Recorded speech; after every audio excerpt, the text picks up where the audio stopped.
Hello दोस्तों, नमस्कार। आज है 7 फरवरी और हम 7 फरवरी से बनने वाले करंट अफेयर के क्वेश्चनों पर डिस्कस करने वाले हैं। अगर आप हमारे चैनल पर नए हैं तो हमारे चैनल को सब्सक्राइब करें, वीडियो को लाइक करें और कमेंट करें। चलिए, आज का पहला क्वेश्चन है,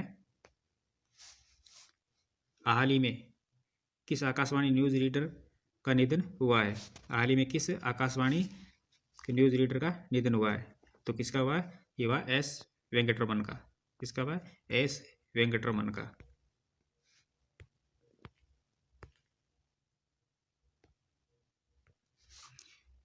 वेंकटरमन पहले व्यक्ति थे जिन्होंने 15 अगस्त 1947 को भारत के स्वतंत्रता की ऐतिहासिक खबर को तमिल में दिल्ली से प्रसारित कर देश की जनता को सुनाई थी। उन्होंने इस खबर समाचार रेडियो सिलोन पर सुबह 5:45 पर प्रसारित किया था। वेंकटरमन को स्वतंत्रता की सबसे पहले खबर देने पर 1997 में आकाशवाणी द्वारा विशेष सम्मान दिया गया था। आकाशवाणी में वेंकटरमन ने लगातार 64 साल तक काम किया है। शुरुआत में वे एक स्क्रीन प्ले राइटर थे, लेकिन बाद में नई दिल्ली में तमिल समाचार विभाग से जुड़े और आकाशवाणी के समाचार अनुभाग का हिस्सा बने। आकाशवाणी की पहली न्यूज़ रीडर सईदा बानो थी। आकाशवाणी की पहली न्यूज़ रीडर महिला सईदा बानो थी और सईदा बानो को आकाशवाणी के दिल्ली कार्यालय में नौकरी मिली थी और सईदा बानो की आवाज़ को कई शो मिले और उन्होंने डेली सुनो नामक 5 मिनट के शो की निर्माता भी बनाई गई थी। आकाशवाणी को पहले India radio, all India radio के नाम से जाना जाता था। आकाशवाणी को पहले ऑल इंडिया रेडियो के नाम से जाना जाता था। आकाशवाणी की स्थापना 8 जून 1936 को हुई थी। कब हुई थी? 8 जून 1936 को। आकाशवाणी प्रसार भारती के अधीन काम करती है और आकाशवाणी का मुख्यालय नई दिल्ली के अंदर है। नेक्स्ट क्वेश्चन है,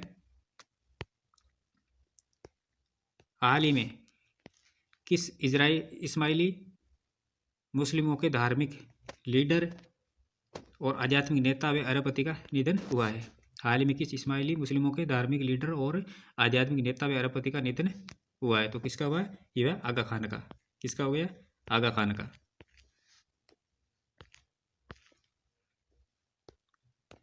आगा खान 88 साल के थे और इनके 3 बेटे और 1 बेटी है। उनके उत्तराधिकारी की घोषणा बाद में की जाएगी। आगा खान का असली नाम प्रिंस शाह करीम अल हुसैनी था। असली नाम क्या था? प्रिंस शाह करीम अल हुसैनी। उनका जन्म 13 दिसंबर 1936 को जिनेवा में हुआ था और उन्होंने अपना बचपन केन्या के नैरोबी में बिताया था।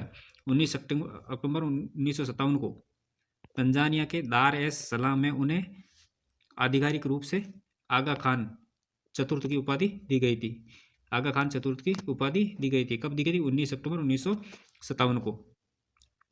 आगा खान के अनुयायी उन्हें पैगंबर मोहम्मद का वंशज मानते थे। उनके पास ब्रिटिश, फ्रांसीसी, स्विस और पुर्तगाली की नागरिकता थी। नेक्स्ट क्वेश्चन है, हाल ही में उत्तराखंड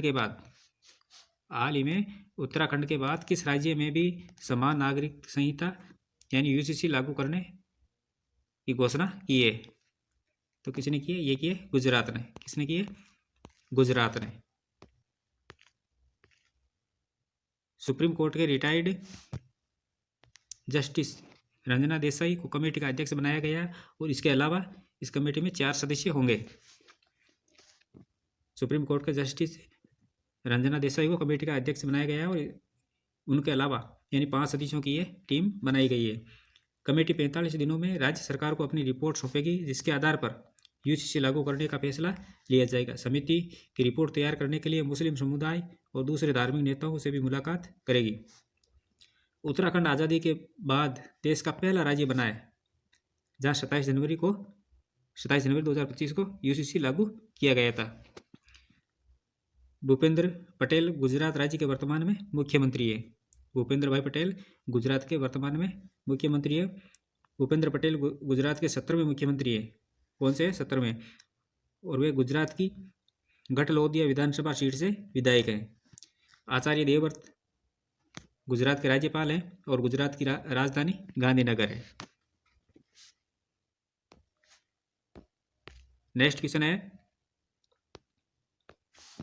हाल ही में अमेरिका में अवैध तरीके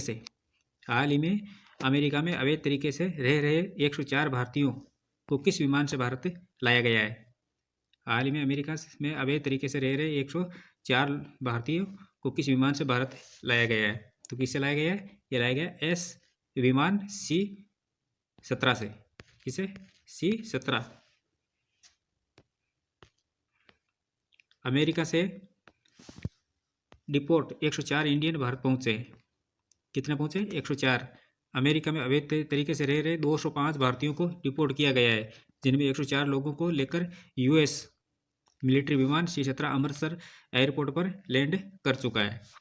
ये पहली बार है जब अमेरिका अप्रवासियों को भेजने के लिए सैन्य विमान का इस्तेमाल कर रहा है। डोनाल्ड ट्रंप ने अमेरिकी राष्ट्रपति पद संभालने के बाद अवैध तरीके से रह रहे बाहरी लोगों को डिपोर्ट करने के आदेश दिए। भारत वापस होने वालों में हरियाणा के 33, पंजाब के 30 और चंडीगढ़ के 2 लोग हैं। इसके अलावा कुछ परिवार भी हैं जिनमें 8-10 साल के बच्चे भी शामिल हैं। नेक्स्ट क्वेश्चन है, हाल ही में किस देश ने कर्मचारियों के हफ्ते में काम के घंटों में कटौती करने की घोषणा की गई है? तो कहाँ की गई है? ये की गई है स्पेन में। कहाँ की गई है? स्पेन में।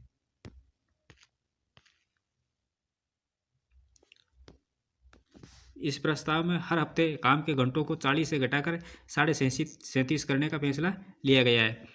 इस प्रस्ताव को कैबिनेट ने मंजूरी दी और अब इसे संसद में पेश किया जाएगा। एम्प्लॉयर्स एसोसिएशन यानी नौकरी देने वाली कंपनियों के संगठन ने इस प्रस्ताव का विरोध तो किया। विरोध के बावजूद भी लेबर मिनिस्टर डियाज और स्पेन सरकार में डिप्टी पीएम ने इसे पेश किया है। डियाज स्पेन की कट्टर वामपंथी शुमार की नेता है। कट्टर वामपंथी पार्टी शुमार की नेता है और स्पेन एक गठबंधन सरकार का हिस्सा भी है। पेड्रो सांचेज स्पेन के प्रधानमंत्री है। इस पद पर उन्होंने मारियानो रोजाई का स्थान लिया है। किसका लिया है? मारियानो रोजाई का। पेड्रो सांचेज जून 2018 से स्पेन सरकार के राष्ट्रपति थे। जून 2018 से राष्ट्रपति थे। उसके पास अर्थशास्त्र में डॉक्टरी की डिग्री और स्पेनिश सोशलिस्ट वर्क्स पार्टी के महासचिव हैं और जिसमें वो 1993 में शामिल हुए थे। नेक्स्ट क्वेश्चन है, हाल ही में किस देश को United Nations human right council से बाहर कर दिया है? हाल ही में किस देश को United Nations human right council से बाहर कर दिया है? तो किसको कर दिया है? क्या कर दिया? अमेरिका को। किसे किया है? अमेरिका को। संयुक्त राष्ट्र के अन्य संगठनों जैसे संयुक्त राष्ट्र शैक्षिकी, वैज्ञानिक और सांस्कृतिक संगठन यानी यूनेस्को में भी अमेरिका की भागीदारी की समीक्षा का निर्देश दिया गया है। यूएनएचआरसी की स्थापना 15 मार्च 2006 को हुई थी, जिसका उद्देश्य विश्व भर में मानव अधिकारों की सुरक्षा और संरक्षण करना है और उनका उल्लंघन रोकने के लिए कदम उठाना है। यूएनएचआरसी का हेडक्वार्टर जेनेवा स्विट्जरलैंड में है। परिषद में 47 सदस्य देश हैं और इन्हें संयुक्त राष्ट्र महासभा द्वारा चुना जाता है। संयुक्त राष्ट्र राहत और कार्य एजेंसी यानी यूएनआरडब्ल्यूए की स्थापना 8 दिसंबर 1949 को संयुक्त राष्ट्र महासभा द्वारा की गई थी और यूएनआरडब्ल्यूए का हेडक्वार्टर अम्मान, जॉर्डन और गाजा में स्थित है। नेक्स्ट क्वेश्चन है, हाल ही में किस टेनिस खिलाड़ी ने संन्यास ले लिया है? हाल ही में किसी टेनिस खिलाड़ी ने संन्यास ले लिया है? तो किसने लिया है? यह लिया है सिमोना हालेप ने। किसने लिया है? सिमोना हालेप ने।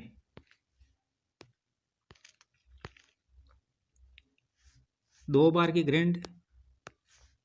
की ग्रैंड स्लैम चैंपियन रही रोमानिया की सिमोना हालेप ने टेनिस से संन्यास ले लिया है। 26 साल की सिमोना को पिछले महीने आयोजित साल के पहले ग्रैंड स्लैम ऑस्ट्रेलिया ओपन में वाइल्ड कार्ड एंट्री मिली थी और वे घुटने और कंधे दर्द के कारण मेलबर्न में आयोजित इस टूर्नामेंट में क्वालिफाइंग राउंड से बाहर हो गई थी। हाल ही पर अक्टूबर 2022 को डोपिंग के कारण बैन भी लगा था। हाल ही 2017 में पहली बार वर्ल्ड रैंकिंग में नंबर 1 पर 1 पर पहुंची थी और फिलहाल वे 870वें स्थान पर है। अभी कौन से स्थान पर है? 870वें स्थान पर है। नेक्स्ट क्वेश्चन है, हाल ही में केंद्र सरकार ने साल 2024 का साहित्य अकादमी पुरस्कार किसे दिया है? केंद्र सरकार ने साल 2024 का साहित्य अकादमी पुरस्कार किसे दिया गया है? तो किसे दिया गया है? ये दिया गया चमन अरोड़ा को। इसको दिया गया है चमन अरोड़ा को। संजीव कुमार को 2023 में मिला था, बद्री नारायण को 2022 में मिला था और दया प्रकाश सिन्हा को 2021 में मिला था।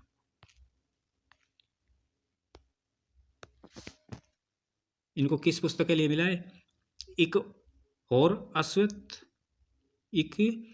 अश्वत्थामा पुस्तक को मिला साहित्य अकादमी पुरस्कार 2024। केंद्र सरकार ने इस साल 2024 के साहित्य अकादमी पुरस्कार दिवंगत चमन अरोड़ा को उनकी पुस्तक एक और अश्वत्थामा के लिए दिया गया है। किताब का चयन 3 सदस्यों वाली निर्णायक समिति ने सर्वसम्मति से किया है। पुरस्कार एक कोषकेट में दिया जाएगा, जिसमें एक ताम्र पट्टिका होगी और 1 लाख रुपए होंगे। ये पुरस्कार 8 मार्च 2025 को दिल्ली के समारोह में दिया जाएगा। कब दिया जाएगा? 8 मार्च 2025 को। साल 2024 के साहित्य अकादमी पुरस्कार में हिंदी भाषा का किसको दिया गया है? हिंदी भाषा का दिया गया कवित्री गगन गिल को। किसको दिया गया? कवित्री गगन गिल को, हिंदी भाषा का। उन्हें यह पुरस्कार उनकी रचना, कवित्री गगन गिल की रचना कौन सी है? मैं जब तक आई बाहर के लिए मिला है। वही अंग्रेजी भाषा के लिए स्टरीन कीरे को मिला है।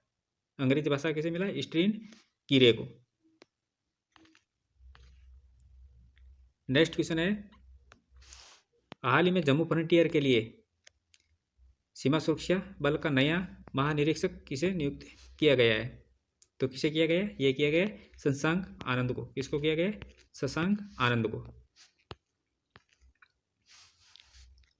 शशांक आनंद हरियाणा कैडर के IPS अधिकारी शशांक आनंद को जम्मू फ्रंटियर के लिए सीमा सुरक्षा बल यानी BSF का नया महानिरीक्षक नियुक्त किया गया है, जो जम्मू से कठुआ तक अंतर्राष्ट्रीय सीमा को कवर करता है। वे IG DK बोरा का स्थान लेंगे। किसका लेंगे?